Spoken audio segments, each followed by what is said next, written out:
Do not forget to subscribe to our Telegram channel for all the updates and materials. Hello and welcome to Daily News Simplified, an answer to what, why, and how of newspaper analysis from the perspective of civil services examination. Today we have taken up daily edition of the Hindu newspaper dated 1st of October 2022. The articles that we shall be taking up today have been displayed on the screen, and let us now begin the discussion. As India ages, keeping an eye on elderly. So today is International Day for Older Persons, 1st October. And so the authors have utilized this opportunity to draw the attention of the policymakers to the special needs and vulnerabilities of the old population or elderly people in our country. Now, it is very, very important to draw the attention of the policymakers towards elderly population because people worldwide are living longer for longer periods because of improvement in health services and information and technology.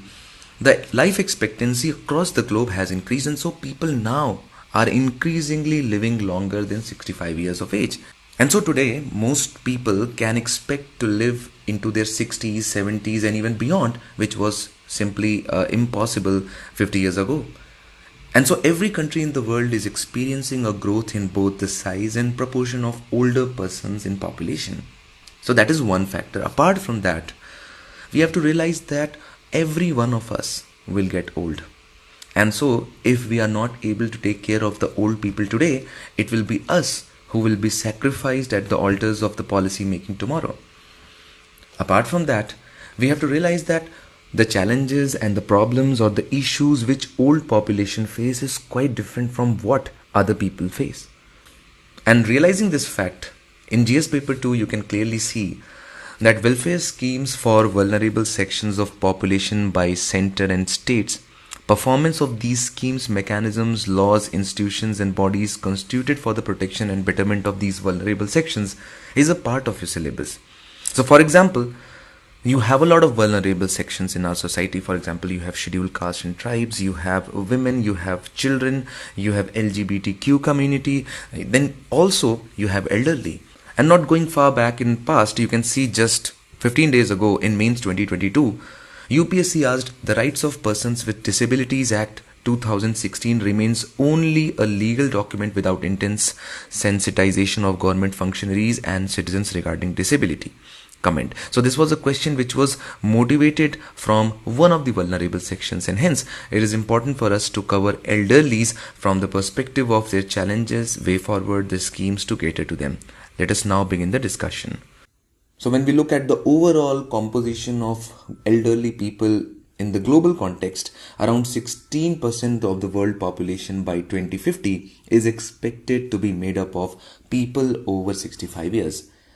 But when we look at India, 12% of population by 2030 and 19% of population by 2050 will be old. And so you can see, if we are ignoring the care and attention of elderly, we are essentially ignoring 1/5 of the population by 2050. And by that time, a lot of us will also be in that category. And therefore, it is very, very important that we identify the challenges which are being faced by the elderly population in our country. Because unless and until we identify the challenges, we won't be able to tackle them. And so the first challenge with elderly face is defined as ageism, which is basically stereotypes or how we think, prejudice how we feel, and discrimination how we act towards aged population. So basically we can say that it's a type of discrimination that involves prejudice against people based on their age. And it is a discrimination very, very similar to sexism, racism, casteism. Because we start differentiating people, we think that these people have grown older, they are of not much productive value, they are just going to become burden on family resources and assets. And so the discrimination in terms of emotional bond, the discrimination in terms of the expenditure incurred on overall family, and these are just two of the examples, and it gets reflected in a lot of ways. Then in the era of globalization, we have seen how families are becoming increasingly nuclearized, which means that the number of units living together in a family is reducing. At the same time, Globalization and women empowerment has opened a lot of job opportunities for women, and so increasingly women are seeking jobs and doing jobs, which is fair. But if you consider this new trend in the context of elderly care, women usually used to sit at home, do the house chores, and cater to the demands of elderly, which is now no more possible, especially in urban areas. And so this change in family structure and social milieu has created a lot of problems for elderly, which is a new phenomena, especially in urban India. Then apart from that, elderly, especially when they cross the age of 80, they start facing a lot of chronic inability and physical disability and require constant care and attention. Now, this means that either money has to be spent on the medical and physical needs, or there has to be a member of the family to take care of that need.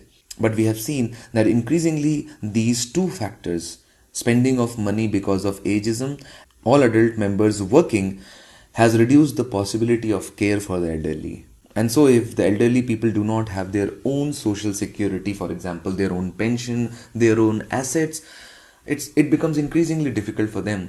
Then the most vulnerable of all elderly is the elderly women. Because women, even when they are young, have faced gender based discrimination, and this just gets amplified with age. Especially given the fact that women have never been employed, most of the women have never been employed in their lives. And so they really do not have any kind of financial independence or assets with them. And so in their young phase, they are dependent on their husband, and in their old phase, they are dependent on their children. And we know that mortality among males is higher as compared to females, and that is why you have increasing feminization of old age, which leaves us with a lot of elderly women without any financial independence. And when they are left by their own children, they have no place to go. And that is why they are the most vulnerable section of our society.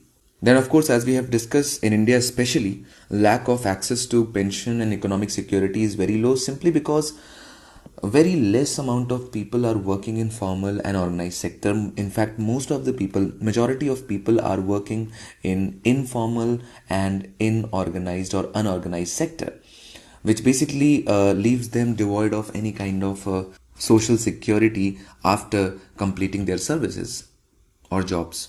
Then a lot of peculiar emotional challenges are generally faced by elderly population. So for example, they are often widowed, which means that the partner with whom they have lived significant portion of their life is no more available. On top of that, you have gender gap. So people who are living with you are 30, 40 years younger, maybe 50 years in case of grandchildren. And so there is constant psychological gap in terms of how you perceive your surrounding, how you perceive various things in your life. And that creates a lot of conflict within families. And then finally, elderly generally fail to adapt to modern technologies, and that has become one of the main reasons why they feel alienated. And hence, the government is running three particular schemes: Rashtriya Vayashri Yojana, which is the central sector scheme. Now, let us know in the comment section what you understand by central sector scheme, which provides for physical aids and assisted living devices for such senior citizens suffering from age-related disabilities, infirmities, and especially if they belong to BPL category. Then we have SAGE, Senior Care Aging Growth Engine Initiative, which is a portal which is a one-stop access of elderly care products and services by credible startups. And then finally we have Senior Citizens Welfare Fund, which has been established under the Finance Act of 2015, which has to be utilized for such schemes for the promotion of the welfare of senior citizens in line with national policy on older pensions. So what do you have to do as a way forward? What we can do so that not only people elder now, but also in the coming times are taken care of very well. And so the best way forward is to promote productive aging, which means by increasing age of retirement from 60 to 65, finding suitable careers where they can contribute and create awareness in younger age groups about old age planning. At the same time, we also have to promote multi-generational and intergenerational bonding. So for example, the Maintenance of Senior Citizens Act should be amended to make it compulsory for next generation to take care of elderly if they want inheritance.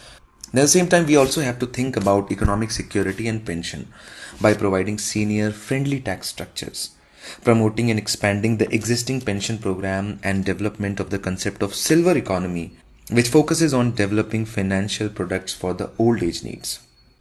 The special healthcare needs of the elderly, we have to focus on universalization of healthcare, especially for old age population. At the same time, upper age limit for coverage of health insurance should also be increased. As we have seen that elderly women or females are especially vulnerable, we have to increase pension for widows and mass drives for ensuring they have access to government schemes. And finally, startups working in developing tools for elderly need to be promoted, and applications for old age population should be developed and incentivized. The next article for discussion has been taken from page number 12, and it's a very important article from the perspective of both prelims as well as mains examination. SC Collegium recommends transfer of 2 Chief Justices and elevation of 3 judges. So the Supreme Court Collegium, led by Chief Justice of India UU Lalit, has recommended to government transfer of Chief Justices of Odisha and Jammu Kashmir High Courts.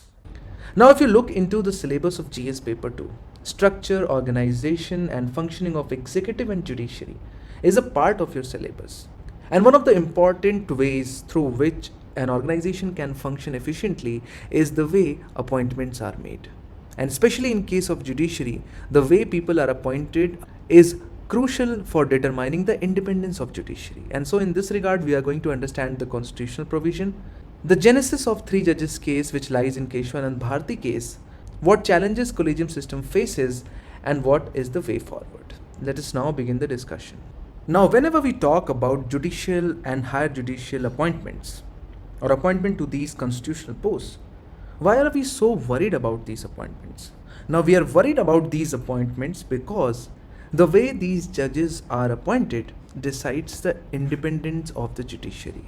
Now, if you've gone through even the most basic of the text of NCERT, you know the Constitution of India has taken a great care to ensure the independence of judiciary. Let us know in the comment section what are some of the provisions through which the Constitution has ensured the independence of judiciary. Now, why is independence of judiciary so important? Now, independence of judiciary, especially in a democracy like India, is very important because first and foremost, you need to maintain public confidence in the judiciary. That public confidence will come only when judiciary will be seen as independent.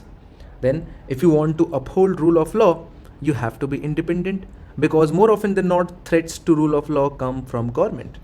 And then, if you want to protect individual rights, fundamental rights and liberties, which again are generally threatened by the government and its actions, you will have to be independent. An appointment is one of the ways through which either the independence can be gained or it can be lost if we are talking about judiciary. Because if the appointment procedure is dominated by the government or executive, many people say that judiciary, higher judiciary will also become like another ministry or an attaché of a government. And so that is why the first article which deals with judiciary, higher judiciary, Article 124 also talks about the appointment to the higher judiciary in the Supreme Court. So Article 124 states that President shall make Supreme Court judges appointments after consulting the Chief Justice of India and other Supreme Court and High Court judges as he considers necessary. So the appointment shall be made by the President of India, but it is mandatory for the President to consult the Chief Justice of India for appointment as a Supreme Court judge as well as other Supreme Court and High Court judges as he or she may think fit.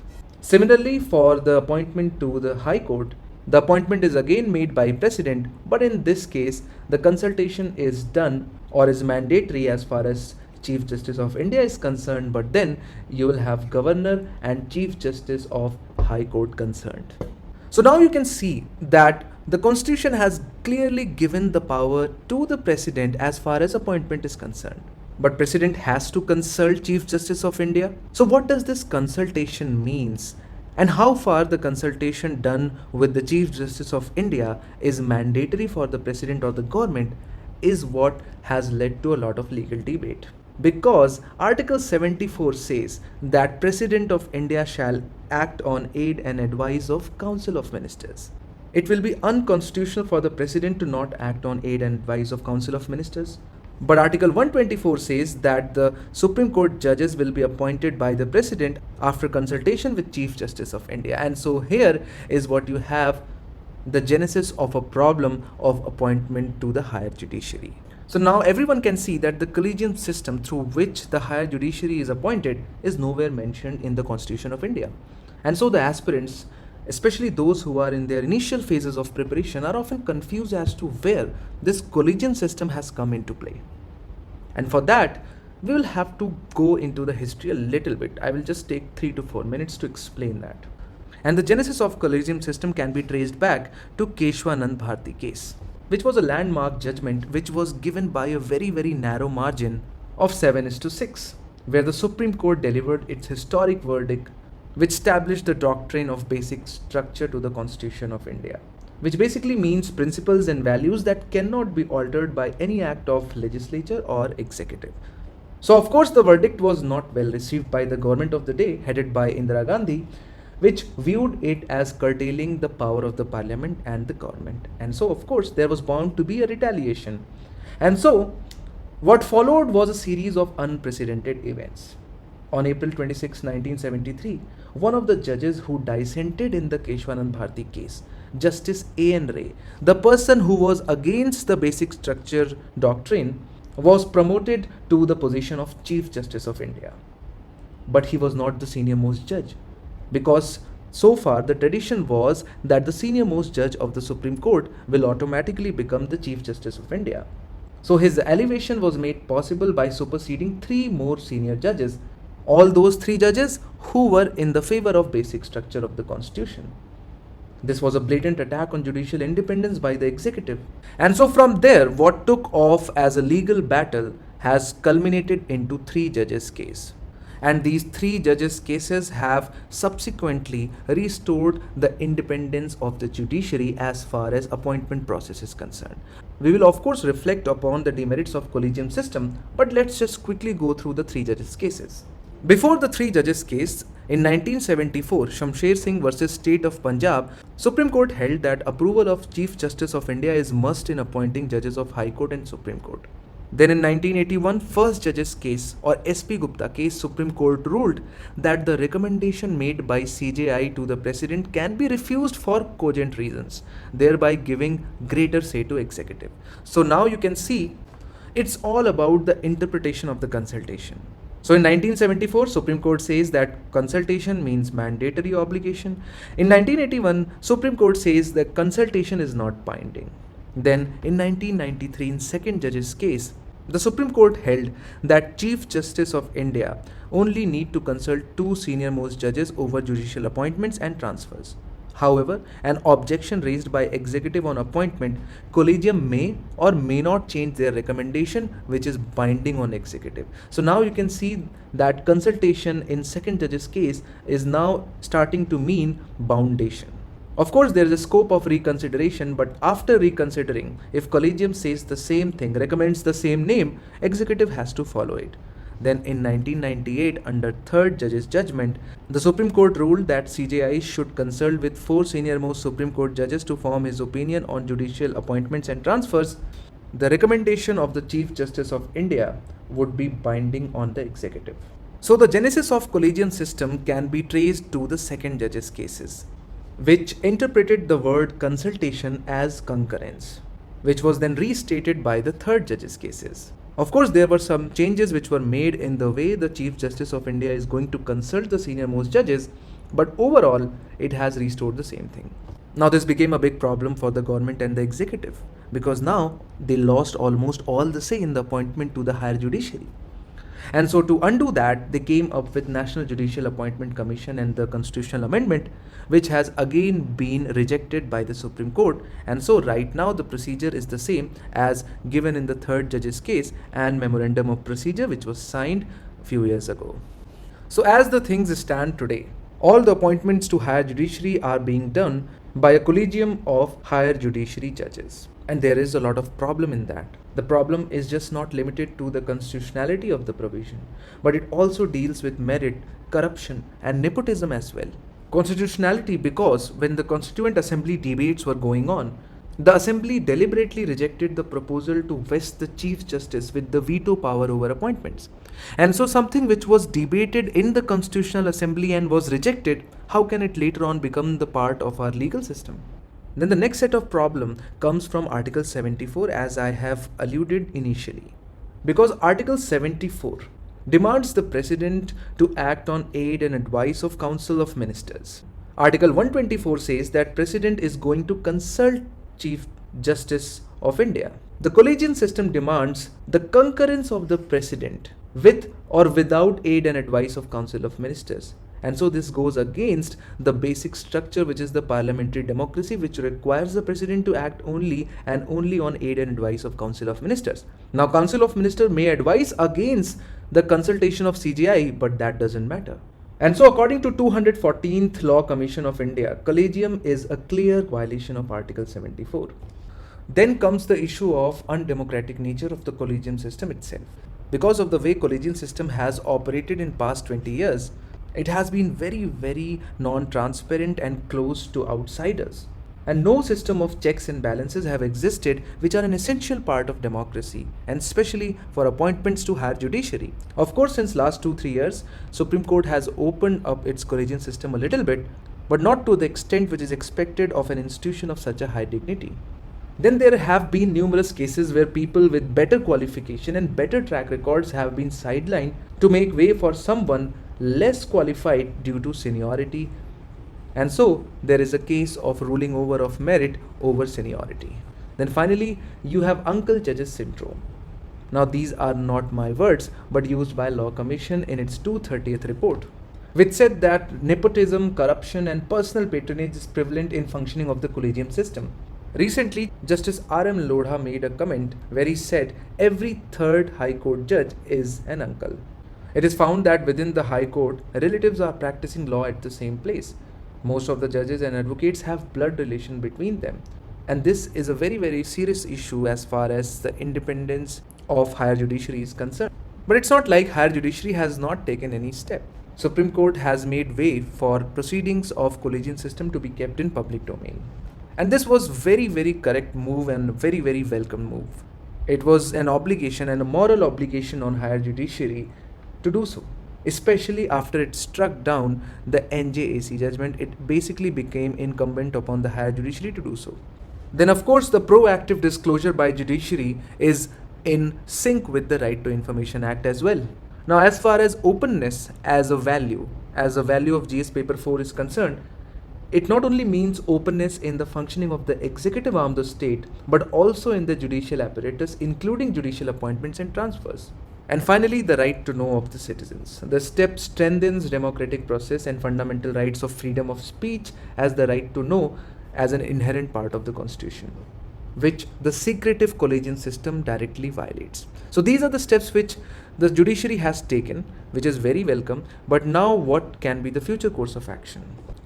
So the first step would be legalizing the collegium system by the government.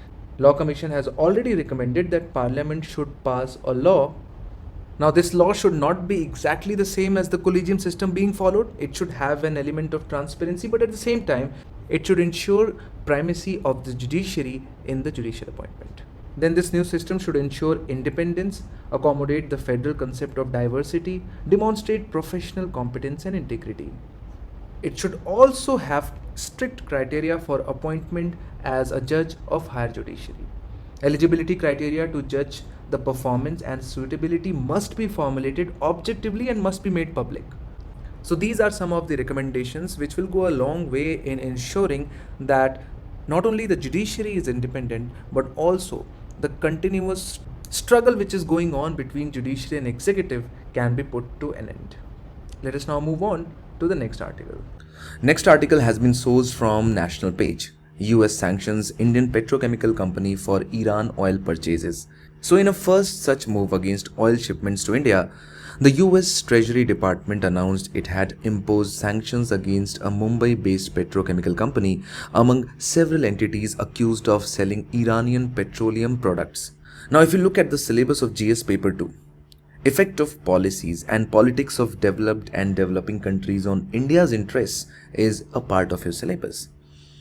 And you can see how decisions taken by US, which means sanctions on people, companies and nations trading with Iran, is impacting India's interest. It is impacting India's manufacturing sector, it is impacting India's import and export, and hence it is very, very important to cover these perspectives.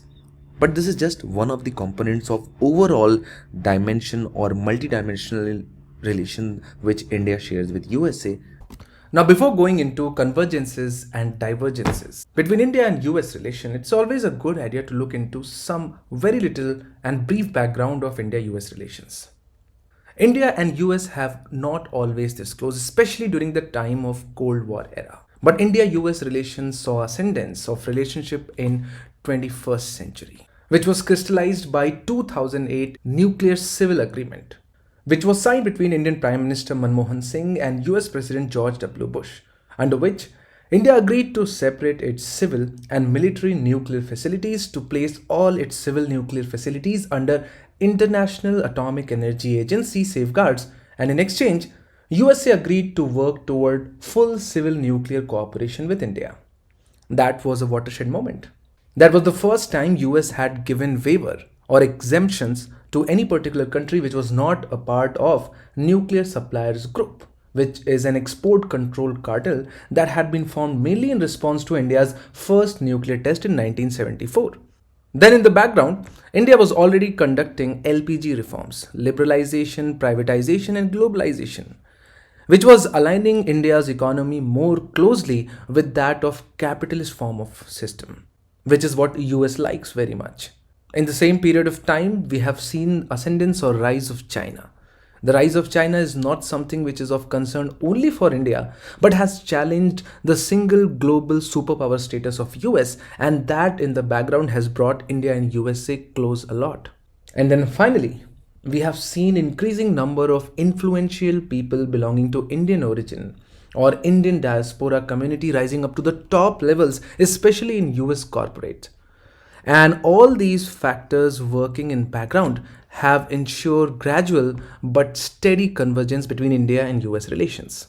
Apart from this, shared values of democracy, rule of law, human rights bind these two countries together. And it has resulted in a lot of areas of cooperation. Starting with economy. US is India's largest trading partner, and inbound FDI from US is in excess of around $50 billion during pre-COVID era. While Indian and US negotiators failed to forge a trade deal, they would work on a legal framework for a future deal which can become phase 1 of comprehensive bilateral trade agreement. But nonetheless, India and US are quite complementary when it comes to economic relations. While US is provider of technology and funding, India is provider of one of the most talented human resource. And this complementary is what makes India-US relationship very unique. Apart from that, when we talk about energy relationship, US and India launched Strategic Energy Partnership in 2018 to enhance energy security and bolster strategic alignment. Nuclear Power Corporation of India Limited or NPCIL and Westinghouse Electric Company are looking to finalize the techno-commercial offer for the construction of 6 nuclear reactors. At the same time, India has also started importing crude and LNG from US in last 5 to 7 years, with total imports estimated at around $6.7 billion, having grown from zero, and that is a massive boost of imports from US. Not only it ensures India's energy security, but also provides US with a big market for its energy supplies. After energy comes an important element of cooperation, that is global partnership. And this has been most defining feature of partnership between the two nations. Both are a part of quadrilateral security dialogue and collaborate on forums like East Asia Summit, G20. And US has expressed interest to India's integration into G7 as well. And this has been happening in the backdrop of rising aggression of China in the region and beyond. which is seen by US and India as a common strategic challenge. Apart from that, in order to promote high quality trusted standards for global infrastructure development, India and US along with others proposed Blue Dot Network. It is an across the board certification process that aims to bring governments, the private sector and civil society together. It is seen as a counter to China's Belt and Road Initiative. Then an important area of cooperation is security. We have seen India and US sign 3 very high stake agreements, which are COMCASA, or the Communication Compatibility and Security Agreement Facility Transfer of Encrypted Communication Systems, and is a key requirement for the US to share high-tech military hardware. Then, India and US signed LIMOA, or Logistics Exchange Memorandum of Agreement, which was signed in 2016, which gives militaries of both the nations access to each other's military facilities without making it automatic or obligatory, mostly for the purposes of refueling and replenishment. And then finally, BICA, or Basic Exchange and Cooperation Agreement, which facilitates exchange of geospatial information. All these 3 security arrangements have been discussed in great detail in a DNS, as you can see, and so if you just want to know this perspective, you can go to the video and watch. Then the natural convergence between India and US comes from increasing people-to-people participation. Strength of Indian diaspora in US is around 4.5 million, which is around 1% of the population of United States of America.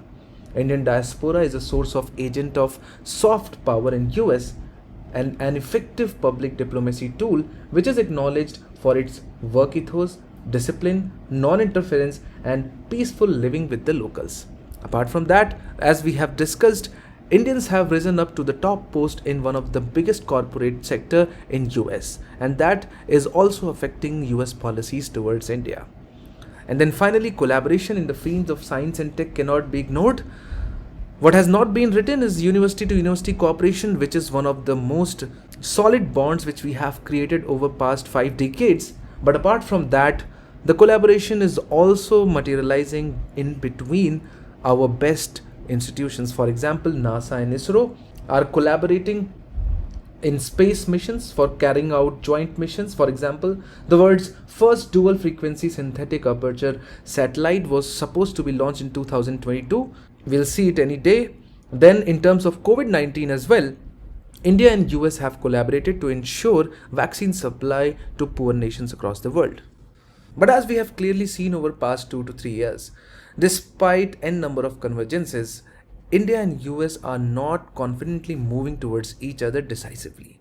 And that is because of very prominent divergences which still exist between India and US relations, which kind of make both the nations skeptical to solidify this relationship. And so it is equally important for us to discuss these divergences as well, or the differences between the two nations. Starting with the Trump era. Trump era did a lot of damage between India-US relations.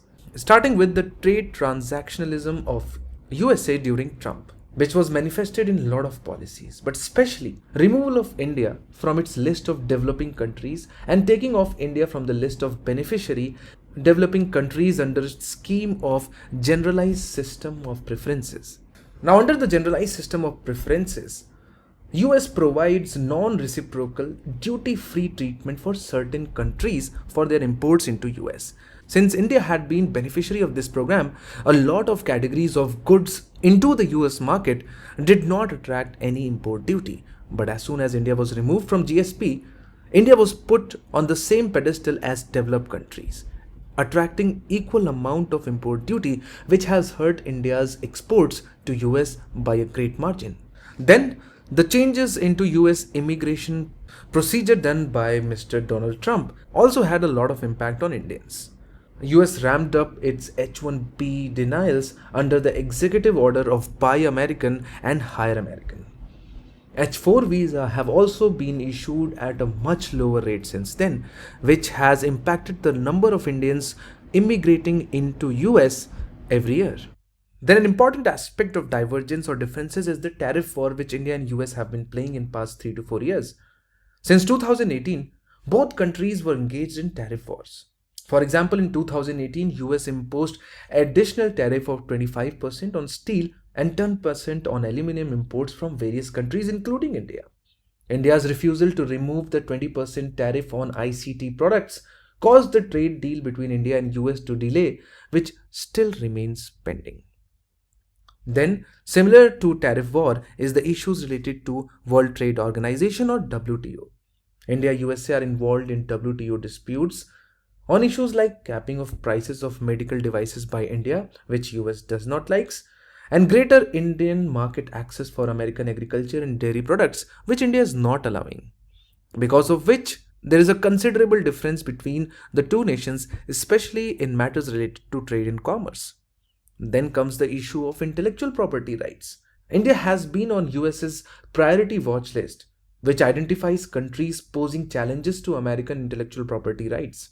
Also, US wants India to strengthen patent regulation and to ease the limitations American companies investing in India face in India, which India is not obliging to.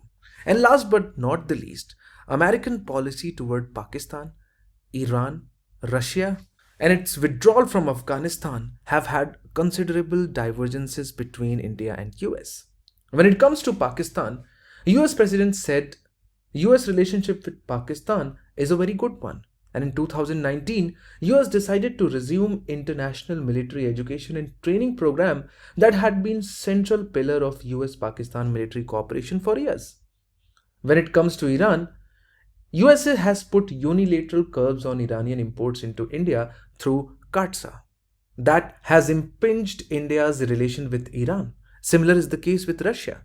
With the ongoing war between Russia and Ukraine, America has come down very heavily, along with other Western countries, on Russia in terms of economic sanctions. Since India has tried to escape these sanctions, these are definitely going to cause a lot of problems between India and US relations. Similarly, unilateral and untimely withdrawal of US from Afghanistan and handing over the government of Afghanistan on plate to Taliban has ruffled a lot of feathers with Indian government, which had left India totally aback because it directly impacted India's investment in Afghanistan.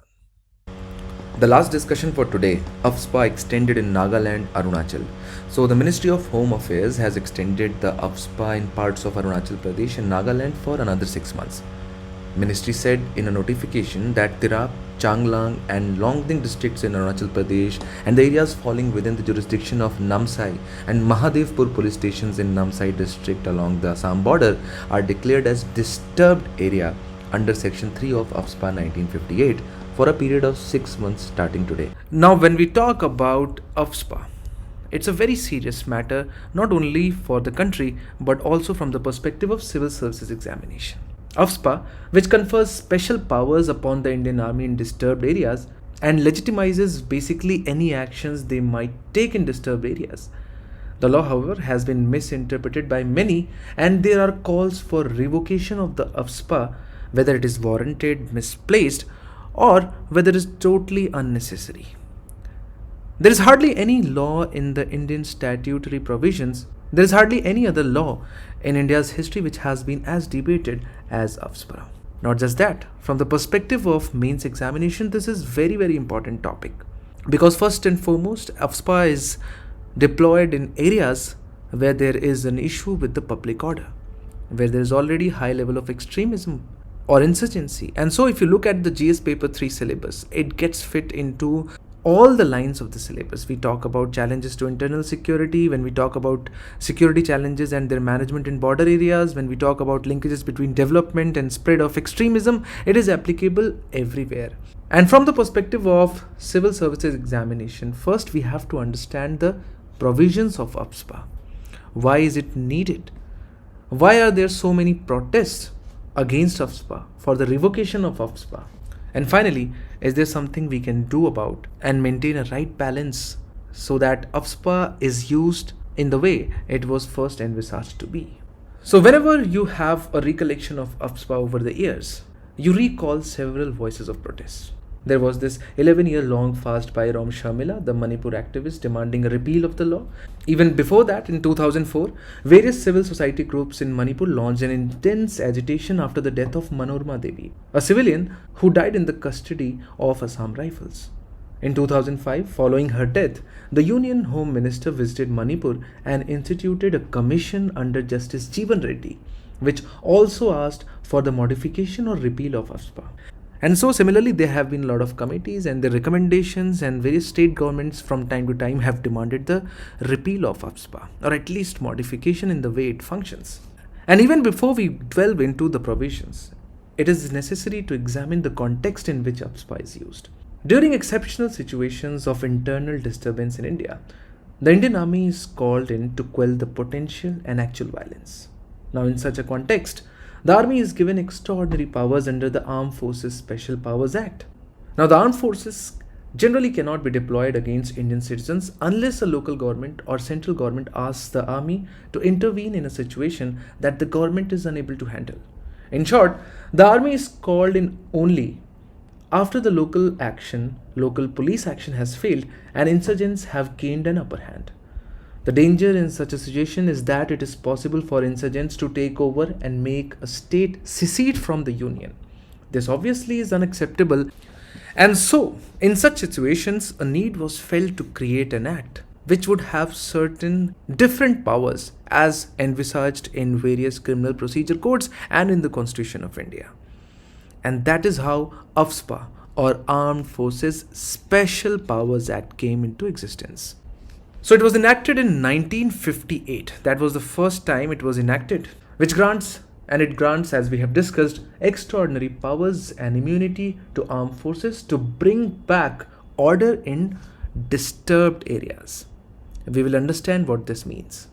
So moving on to the provisions. As we have seen, it provides special powers to Indian armed forces, and it empowers the governor of the state or the central government to declare any part of the state as disturbed areas, if in its opinion there exists a dangerous situation in the said area which makes it necessary to deploy armed forces in that particular region and to restore public order.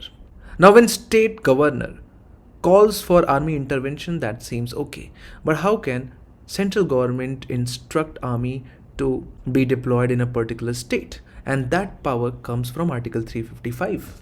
So if you read Article 355, it says that the duty of the Union to protect states against external aggression and internal disturbance. It shall be the duty of Union to protect every state against external aggression and internal disturbance, and to ensure that the government of every state is carried on in accordance with the provision of the Constitution. So even if the state government is not in agreement for the deployment of armed forces, central government can basically shove an army in a particular area if the government feels that that particular area is disturbed. Now, what if a particular area is declared as disturbed area and army is deployed? What are the powers which are then given to armed forces, which have been very contentious since then? So AFSPA allows the authorized officers to open fire at any individual even if it results in the death of the individual. The armed forces get power to arrest anyone, search any property or any person, and seize which may be necessary to restore the order in a disturbed area without the warrant. And the most problematic part of whole AFSPA is legal immunity to army. Armed forces personnel have complete legal immunity or indemnity for their actions as far as those actions were committed in disturbed areas. So you can understand that not only that AFSPA provides very wide and blanket powers to armed forces, and that is the reason that it has always been hated by the people on which it has been levied. But according to the government of India, extraordinary situations demand extraordinary measures, and that is how AFSPA is justified. Of course, the application of AFSPA has led to restoring of order in various areas. It allows for effective functioning. It is essential for armed forces to function effectively in insurgency and militancy affected areas.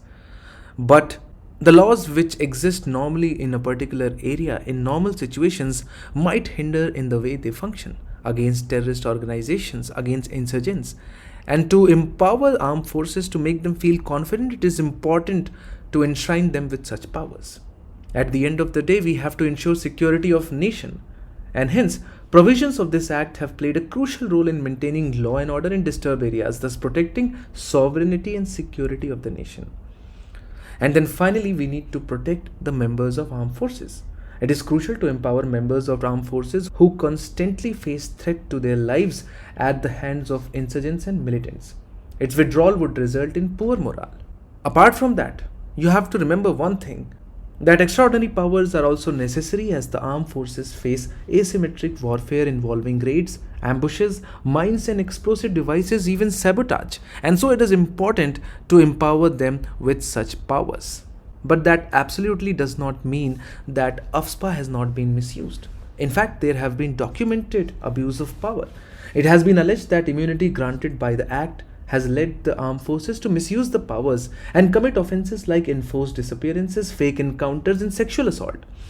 For example, Justice Verma Committee on Offences Against Women in Conflict Areas said UPSPA legitimizes impunity for sexual violence.